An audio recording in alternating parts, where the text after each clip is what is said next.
Ashamaa akkam jirtu hordoftoota Riyoo Shaafii nagaan keenya kan kabajaaf jaalala isin nagahu isin jecha warroonni musliimaa assalaamu alaykum warahmatullaahi wabarakaatu.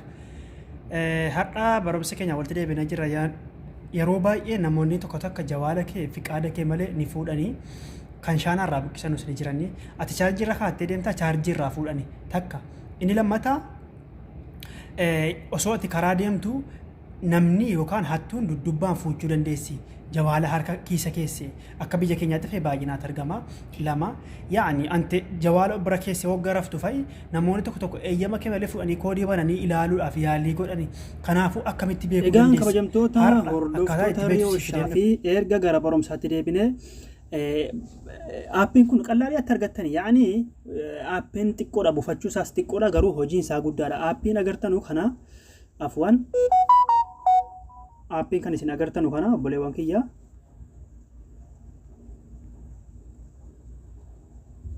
aappiin kana ni agartan jedha yaada. Aappiin kana garuu isinuma fayyada. Amma garuu gara pilaastoor keessa deemee isin agarsiisa. Aappiin pilaastoor keessa argattanii pilaastoor keessa seentanii aappii kana buufattanii, garuu an buufadhee waan hin jiruuf warroonni buufachuu fedhii qabdanuu diskiripshin booksii jalaa buufadhaa, liinkii achi isiniif kaa'a. Open godheen seenaa prosesii hedduu hin qabu.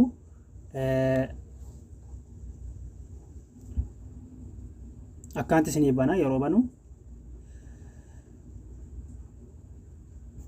Egaan kabajamtoota hordoftoota kiyyaa wagga inni akkanatti isiniif fide nikisti gootanii seentan asirraa ittuma gootanii ammas eeyyama kennitanii fi marraa 3-4 akkanatti isiniif fida. Obsaan eeggadha. Egaan kabajamtoota hordoftoota kiyya asirratti waan alaarmii waan feetan irra kaa'achuu dandeessan siitingeelee isaa keessa deemtanii angaruu amma afwan xiqqoo siin ariifate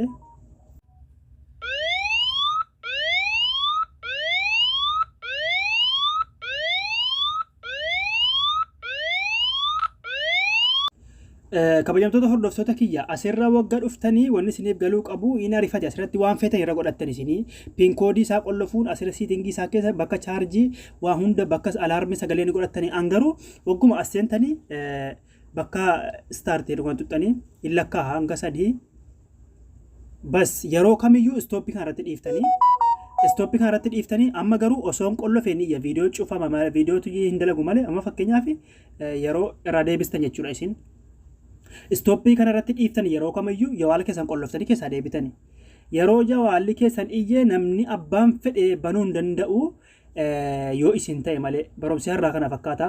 Wassalamu